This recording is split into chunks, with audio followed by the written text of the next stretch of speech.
of the Mlln, Percival. Now, gentlemen, said Asterion, I have news for you. For many years, as you know, our scientists and planetary navigators have been earnestly at work seeking to devise some mode of more rapid transit through space, and the problem has thus far defied all their efforts. I have recently given much attention to the subject, and am happy to announce to you that I have solved the problem. Is it possible? Exclaimed the doctor. Then you have made one of the greatest discoveries of the age. Asterion modestly acknowledged the compliment. And while you were investigating that profound subject, said the prince, you shut yourself up in your scientific laboratory, refusing all callers, and took not a morsel of food nor a wink of sleep for 2 weeks. In such researches, where it is necessary for the mind to grasp and hold a multiplicity of details continuously and keep them in order, food clogs the brain and sleep interrupts the train of thought. I lived on ideas and cold water, the best diet for any man engaged in that kind of work, replied Asterion with a smile. Nothing but your wonderful constitution and powers of endurance took you safely through such prolonged and intense concentration of the mind, said the doctor. Most men would have gone insane over it. Asterion has the coolest head and steadiest nerve of any man in our kingdom, said the prince. I have found that these cosmomagnetic currents running between the planets fly with a velocity far greater than light or electricity, continued Asterion. What? I exclaimed. Swifter than light? Whose speed is nearly 200,000 miles per second? Yes, he replied. There's no known limit to their speed. Before their mighty rush, time and space seem to be annihilated. Swift almost as imagination, which doth glance from heaven to earth, from earth to heaven, swift as almost as thought, which roams through the infinite universe and leaps from star to star. So these cosmic vibrations leap from planet to planet, quickly as the molecular vibrations between the atoms of a mote that floats in the sunbeam. This is preeminently the age of progress, great discoveries and inventions, said Dr. Hamerville. Nature, which has so long been a sealed book to man, which has locked up her secrets in her strong citadels, guarding them with jealous care, has at last been compelled to yield them up, for man has opened those prison doors with the keys of science. Aye, continued Asterion, he has snatched from nature's grasp these great forces, hitherto wielded by blind and unreasoning hand. No longer her slave, now he is her master. How grand the thought! O man, what mighty powers are in thy hands! What greatness and glory awaits thee! The light that beams from yonder sun, the thunderbolt that rends the gnarled oak, the tempests that rage over land and sea, the billows that lash the trembling shore, shall bend to thy will and kneel in submission at thy feet. Yea, thou harness to thy chariot the invisible powers of earth, air, sea, and sky, and they shall bear thee in thy triumphant flight through the realms of the universe. As Asterion spoke these prophetic words, his countenance glowed almost with the light of divine inspiration. Now, gentlemen, he continued, prepare yourself for great news. I have found that we can travel on the currents of these mighty cosmic streams at the rate of 20 million miles a minute. At this tremendous announcement, we shrank back almost aghast, while Asterion's fine eyes gleamed with an expression of triumph impossible to describe. And we can make the trip to Mars 40 million miles distance within 2 minutes. Nearly twice the speed of light, said the doctor with an expression of profound awe. Asterion, have you made known this wonderful discovery? You are the first to whom I have announced it, and I have reserved its practical application to this important event, the first journey of an inhabitant of Earth to Mars. I acknowledged my appreciation of Asterion's great compliment to me.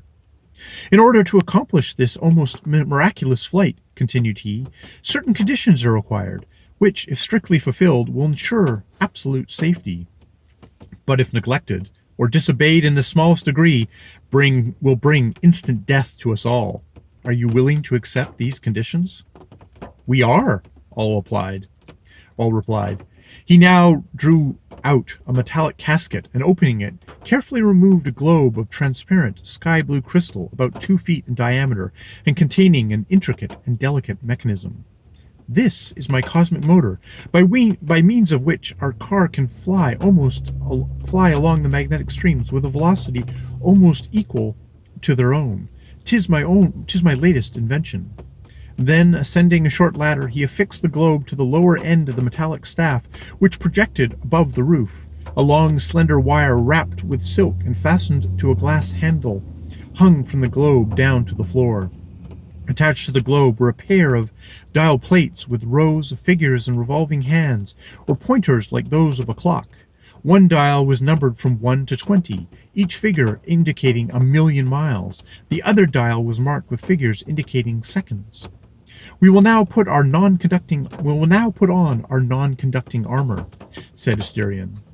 Vidian took from the chest 7 suits of close-fitted flexible armor, constructed apparently of crystal and some unknown metal, the color of steel, with helmets, visors, opticals, and gloves of the same material.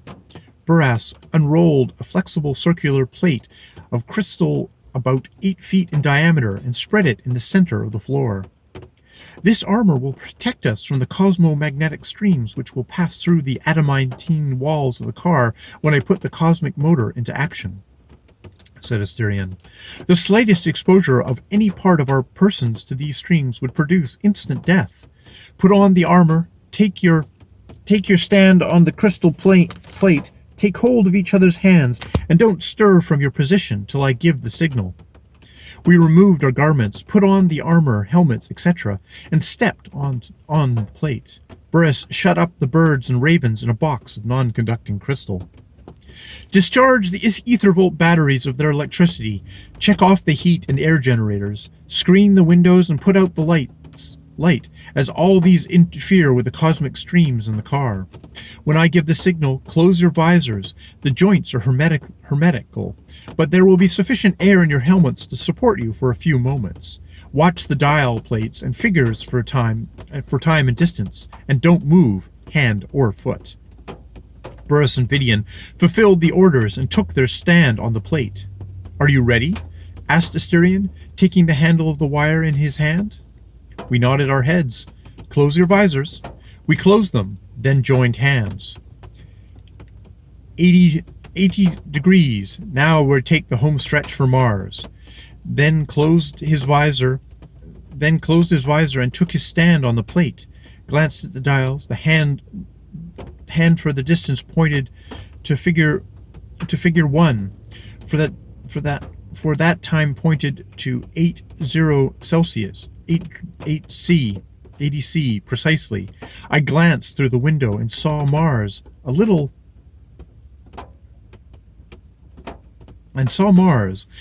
black speck floating along the bright celestial vault, 40 million miles away.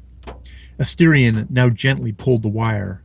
A long flash, like watery vapor or mist, instantly shot from the green ball surrounding the staff, straight out into space. It was not like lightning, nor a beam of light, for the speed even of these swift messengers is appreciable to the eye and sense, but the speed of this was wholly inappreciable.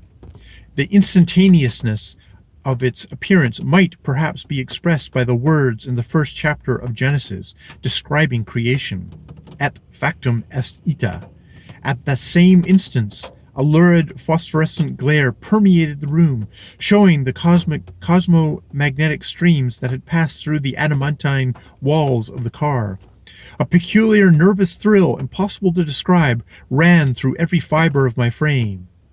As we looked at each other in this ghastly light, we seemed like human specters, hovering, as it were, on the brink of eternity.